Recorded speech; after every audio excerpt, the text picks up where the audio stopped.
Hi అండి. అందరికీ నమస్కారం. Welcome to my channel. ఈ వీడియోలో పెన్షనర్లకు తీపి వార్త.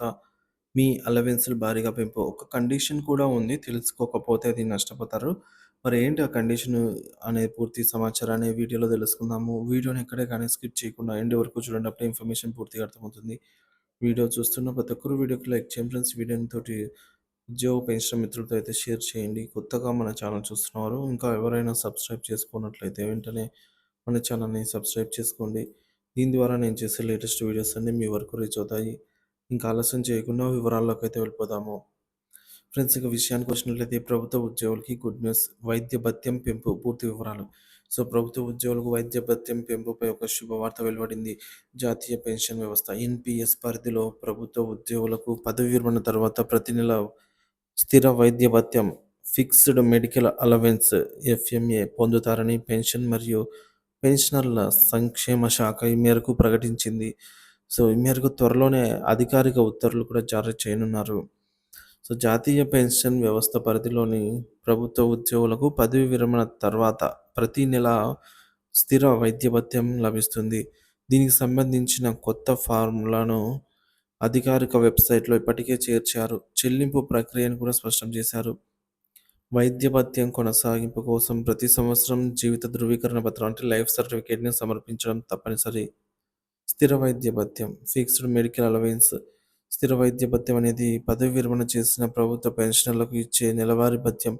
ఇది ప్రభుత్వ ఆరోగ్య పథకం సౌకర్యం అందుబాటులో లేని ప్రాంతాల్లో నివసించే వారి కోసం రూపొందించారు. ఉద్యోగులకు వారి ప్రాథమిక వైద్య అవసరాలను తీర్చుకోవడానికి సహాయపడేలాగా ఈ స్థిర వైద్యం భత్యాన్ని అయితే అందిస్తారు. ఇకపోతే అర్హత ఎన్‌పీఎస్ పరిధిలోకి వచ్చే రిటైర్డ్ ప్రభుత్వ ఉద్యోగులు స్థిర వైద్య భత్యం పొందవచ్చు. అయితే వారు ప్రభుత్వ ఆరోగ్య పథకం సీజీహెచ్ఎస్ స్కీమ్‌కు అర్హులై ఉండాలి. స్థిర వైద్య భత్యం రేటు. సో, ఎన్‌పీఎస్ రిటైర్డ్ ఉద్యోగులకు స్థిర వైద్య భత్యం రేట్ అనేది మనకు నెలకు రూ. 1000గా నిర్ణయించారు. ఈ మొత్తం పాత పెన్షన్ పథకం ఓల్డ్ పెన్షన్ స్కీమ్ ఓపీఎస్ కింద ఉన్న వారికి సమానం. ఇక జీవిత ధృవీకరణ పత్రం లైఫ్ సర్టిఫికేటు. పెన్షనర్ జీవించి ఉన్నారని, ప్రయోజనాలను పొందడానికి అర్హులని నిర్ధారించుకోవడానికి పదవి విరమణ చేసిన ఉద్యోగులు జీవిత ధృవీకరణ పత్రాన్ని అంటే లైఫ్ సర్టిఫికేట్‌ని సమర్పించడం తప్పనిసరి. లైఫ్ సర్టిఫికేట్ అనేది పెన్షనర్ సజీవంగా ఉన్నారని నిర్ధారించే పత్రం. పెన్షనర్లు తమ పెన్షన్ కొనసాగించడానికి పెన్షన్ ఏజెన్సీలు సాధారణంగా జీవన్ ప్రమాణ్ అని కూడా పిలిచే సర్టిఫికేట్‌ను కోరతాయి. ఇక జీవిత ధృవీకరణ పత్రాన్ని ఎలా సమర్పించాలి? ఆధార్ కార్డ్, బయోమెట్రిక్ ఉపయోగించి జీవన్ ప్రమాణ్ పోర్టల్ ద్వారా మీ జీవన ధృవీకరణ పత్రాన్ని డిజిటల్‌గా సమర్పించవచ్చు. లేదా పెన్షన్ ఏజెన్సీలకు నేరుగా వెళ్లి సమర్పించవచ్చు. జీవిత ధృవీకరణ పత్రం సమర్పించకపోతే ఏమవుతుందంటే, పెన్షనర్ తన జీవిత ధృవీకరణ పత్రాన్ని సమర్పించకపోతే స్థిర వైద్య భత్యం చెల్లింపు అనేది నిలిపివేస్తారు. ఈ నిర్ణయం యొక్క ప్రాముఖ్యత.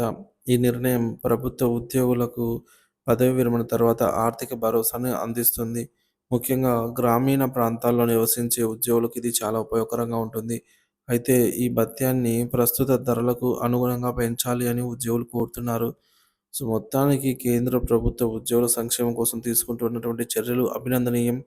అయితే ఉద్యోగులకు అందుతున్న వైద్య భత్యం ప్రస్తుత పరిస్థితులకు అనుగుణంగా లేదని, దీనిని పెంచాల్సిన అవసరం ఉందని నిపుణులు అభిప్రాయపడుతున్నారు. ప్రభుత్వం దీనిపై దృష్టి సారించి భత్యాన్ని పెంచితే ఉద్యోగులకు మరింత ప్రయోజనం కూడా చేకూరుతుంది అన్నమాట.